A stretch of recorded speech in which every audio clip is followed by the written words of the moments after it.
এবার যে গানটি গাইব, আমরা এই পৃথিবীতে প্রত্যেকটা মানুষ আসার সময় ভগবানের সঙ্গে প্রতিজ্ঞায় আবদ্ধ ছিলাম যে ভগবান এই অন্ধকার কারাগার হতে আমায় মুক্তি দাও, ধরাধামে গিয়ে তোমার নাম গুণগান কীর্তন করব। এই প্রতিশ্রুতি দিয়েছিলাম সপ্তম মাস বয়সে, মাতৃগর্ভে ভগবানের সঙ্গে দেখা হয়েছিল। কিন্তু আমরা এই পৃথিবীতে এসে সব কিছু ভুলে গিয়েছি। তবু দেখবেন প্রত্যেকটা বালক বালিকার সঙ্গে ভগবান 5 বছর বয়স অবধি থাকে। 5 বছরের মধ্যে ওই সন্তানটা যদি পড়েও যায় চকির থেকে, খাটের থেকে, মাথায় আঘাত, চোট, ব্যথা লাগে, কিছু হয় না।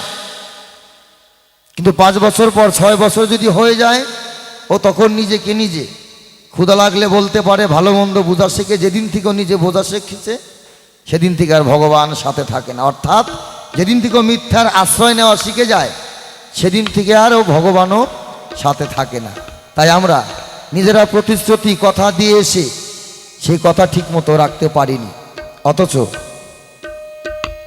এই সংসার মায়ায় মাকড়সার জালের মতো মাঝখানে আটকে গিয়ে সব কিছু ভুলে গিয়েছি। আর শেষের বেলায় ভগবানকে ডাকছি, হরি দিন তো গেল, সন্ধ্যা হলো, পার করো আমারে। আমরা একই কথা প্রত্যেকটা শিল্পী, প্রত্যেকটা পদাবলী, কবি, কীর্তনী আমরা বলে থাকি, কিন্তু কই? যখন বলে তখন শুনি, যেই উঠে যাই, যা মাত্র বলে কালকে বন্ধনের কিস্তি আছে। ওই যে যা শুনেছিলেন 3 ঘন্টা ভরে, এক কিস্তিতেই সব পরিস্থিতি ধ্বংস করে দিল বাবা। তবে একদিকে আমি ভালো আছি বাবা, আছে খাবো, নাই নাই। আজ পর্যন্ত আমি কোনো দিন কোনো ব্যাংক বলেন, এসকেজে বলেন আর বন্ধন বলেন, কোনো জায়গার থেকে লোন নিই নাই। মাঝে মাঝে আসে বন্ধন থেকে, কি ব্যাপার? কয় আমরা বন্ধন থেকে এসেছি। কেন এসেছেন? কয় আপনার লোন নেবেন, 1 বছরে শোধ করবেন 1 লাখ টাকায় 7,000 টাকা সুদ দিতে হয়। তো বললাম শোনে, 7,000 টাকা 1 বছরে আমি 2 বার করে ভালো মন্দ লোককে খাওয়াতে পারবো। আমার অত টাকার দরকার নাই, পাকা ঘরেরও দরকার নাই। ভগবান যেদিন দেওয়ার ঠিক সেদিন দিবে। ভগবান নিজে বলেছে কর্ম করে যাও, ফলের চিন্তা করো না। আর আমরা আলু খেতে, আলু লাগানোর আগেই কই এবার 5 গাড়ি হবো, ধান বোনার আগে কয় এবার 25 মণ হবেই। দেখা গেল বন্যা এসে তলা গেছে, খা। তাহলে ভগবানের উপর দিয়ে আমরা মাতবুরি করতেছি। ঠিক তাই আমরা প্রত্যেকটা মানুষ তার ইশারায় এসেছি, সেই আবার আর এক ইশারা করলেই আমরা চলে যাব। আর কিভাবে চলে যাব আমরা বুঝতে পারবো। আমি একা শিবানন্দ, কারুর ছেলে, কারুর দাদা, কারুর ভাই, কারুর স্বামী, কারুর বাবা, কারুর কাকা, কারুর বিয়াই, কারুর শালা। যেদিন ঠাকুরদা হবেন আপনি, ওই দিন ভাববেন আপনার পাসপোর্টের ভিসা বাড়া গেছে, খালি আপনার যাওয়ার তারিখটার দরকার। ঠাকুরদা হলেই ভাববেন পাসপোর্ট বই আপনার হাতে চলে আসছে, আর বেশি দিন সময় নাই, যেতেই হবে। ঠিক সেই জায়গায় দাঁড়িয়ে মহাজন বললেন,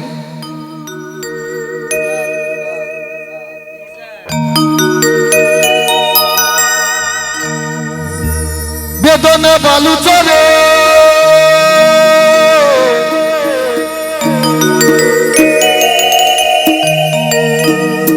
ঘর বেঁধে সুখের তরে।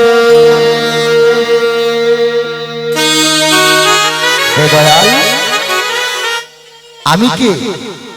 কে আমার? আমি কার? এই যে আমি যে শিবানন্দ, এটা যদি আমার গোটা দেহটাকে বেলের দিয়ে টুকরো টুকরো করে কাটেন, শিবানন্দ পাবেন না। গান করছি আমরা কোথায়? কদমতলি। আচ্ছা, কদমতলিটা কোথায় দেখাতে পারবেন? কমিটির বাবুদেরকে বলছি, যদি বলেন এটাই কদমতলি, না, এটা কদমতলি মন্দির, এটা বাউল মঞ্চ, বাউল আসর। রাস্তায় যাবেন, ওইটা কদমতলি চায়ের দোকান, ওইটা মিষ্টির দোকান, ওইটা সেলুন। এখানে গাড়ি দাঁড়া স্ট্যান্ড কদমতলি খুঁজে পাওয়া যাবে না। তদ্রূপ তাই এটা শিবানন্দর মাথা, এটা হাত, এটা মুখ, কপাল, নাক, হাত পা বডি ভাগ করে দেন শিবানন্দ নাই হাওয়া। ঠিক তাই পরে কে আপন করে কত স্বপন দেখেছি। বেশটা কি কমায় মিথ্যা খারাপ একটু। Hello check. তোমারই কারণে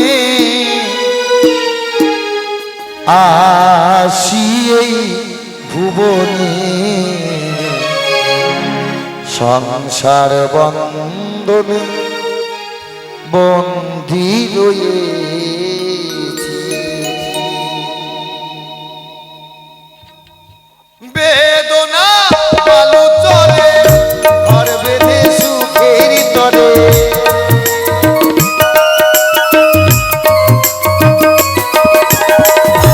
বেদনায় বালুর চলে ঘর বেঁধে সুখের তরে, পরকে আপন করে কত স্বপন দেখেছি। তোমারই কারণে আসি এই ভুবনে, সংসার বন্ধনে বন্দী রয়েছি, সংসার বন্ধনে বন্দী রয়েছি। নিতাই গৌর হরি।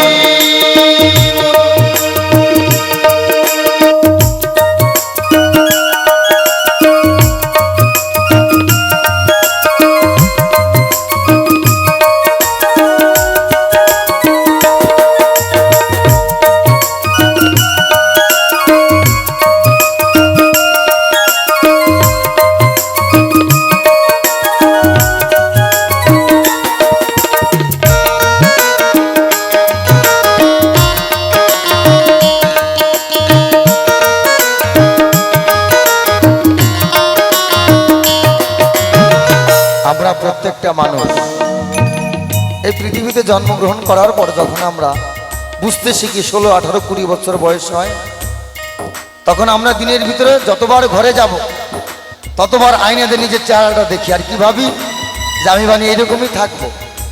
আমার বাড়িতে একটা আয়না আছে আমার ঠাকুরদার হাতে, ওটা ছিল আমার বাবার কাছে। আমার বাবারা 4 ভাই, আমার ঠাকুরদার কাছ থেকে আমার বাবা নিয়েছিল। আমরা আবার আমার বাপের 4 ছেলে, আমরা 4 ভাই, আমি আবার আমার বাবার কাছ থেকে নিয়েছি। আর ওই আয়নাটা দিয়ে আমার ছেলে এখনো মুখ দেখে, ছোট্ট কাঠের ফ্রেমে, প্রায় 150 বছর হয়েছে আয়নার বয়সটা। আমার ছেলেকে একদিন বললাম, বাবা তুই আয়নাটাতে যে মুখ দেখিস, দেখলি কি, বুঝলি কি, পরিবর্তন কি হয়েছে? বলে বাবা পরিবর্তন এটাই দেখলাম, আমি যখন থেকে আয়নাটা মুখ দেখি তখন আমার দাড়ি মোজ গজিয়ে ছিল না, আয়নাটা এমনই ছিল, কিন্তু এখন দেখতে দেখতে আমার দাড়ি মোজ গজিয়ে গেছে, কিন্তু আয়নার কোনো পরিবর্তন হয়নি। পরিবর্তন কার হয়েছে? আমার হয়েছে। তাই প্রত্যেকটা মানুষ যদি আমরা ভাবি যে আমাদের এই যৌবন, এই রূপ এমনই থাকবে, না, সকালবেলা যে ফুলটা ফুটবে গিয়ে দেখবেন ফুলের কি বাহার, ওর মাথা উপর দিকে একদম তাগড়া হয়ে রয়েছে। দুপুরবেলা যাবেন দেখবেন অর্ধেক নাই বাহাদুর, বিকেলবেলা যাবেন দেখবেন মাথাটা নিচ দিকে চলে গেছে। তাই তো মহাজন বললেন,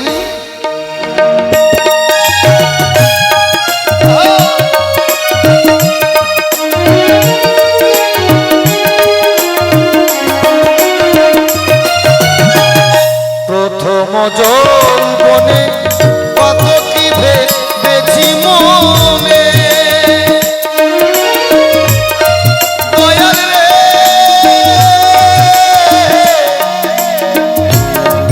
দয়াল রে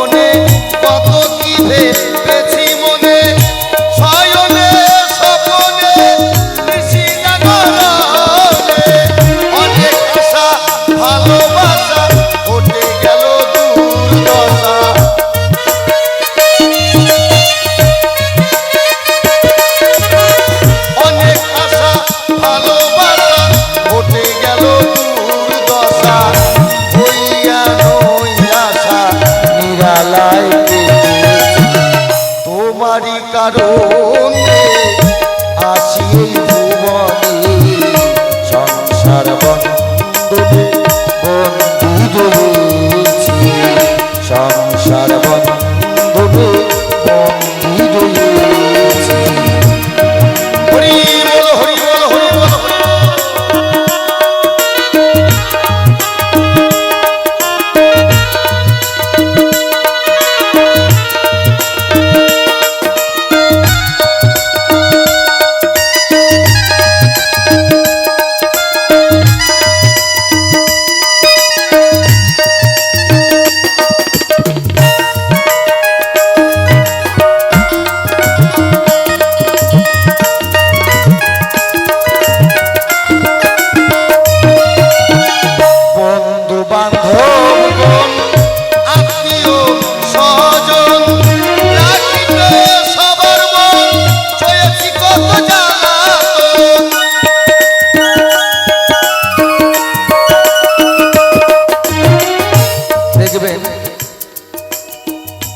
এখনকার দিনে বর্তমান যে পরিস্থিতি সৎ লোকের পিছনে মানুষ কম আছে বাবা আর অসতের পিছনে একজনকে ডাকলে আরো 15 জন চলে যায়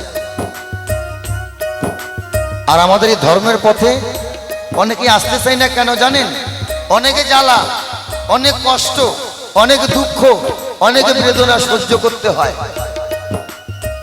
আমার জীবনে যখন এই লাইনে আসলাম আমার বড়দা বললো বাবা ওকে বাড়ি থেকে বের করে দাও কারণ ও আমাদের এই বংশে কালি লাগাবে কেন বলো বিয়ে করলেও বউ রাখতে পারবে না কারণ ও সংসার করে না ইনকাম করে না শুধু যেখানে গান কীর্তন সেখানেই থাকে ওকে বাড়ি থেকে বের করে দাও আমার দাদা বলেছিল যখন এই গান বাজনাতে ঢুকলাম সব ভাই ব্যবসা করে একসঙ্গে ব্যবসা করতাম মাছের ব্যবসা আমি ব্যবসা বাদ দিয়েই গান বাজনা যেখানে আছে সেখানেই যাই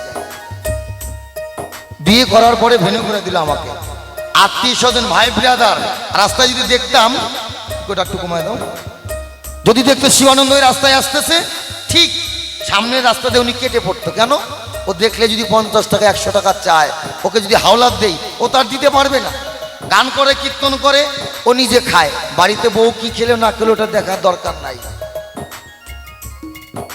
কিন্তু এখন আর সেটা নাই বাবা তাই মহাজন বললেন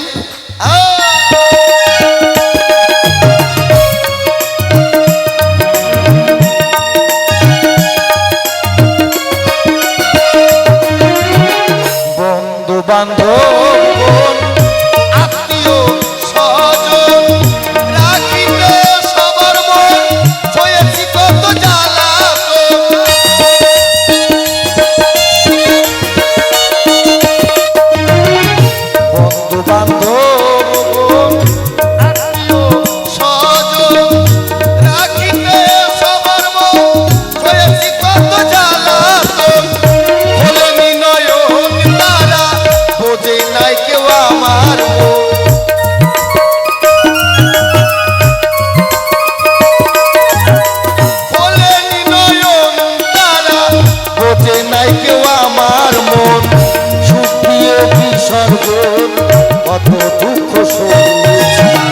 তোমারই কারণে আসি এই ভুবনে সংসার বন্ধনে বন্দী রয়েছি সংসার বন্ধনে বন্দী রয়েছি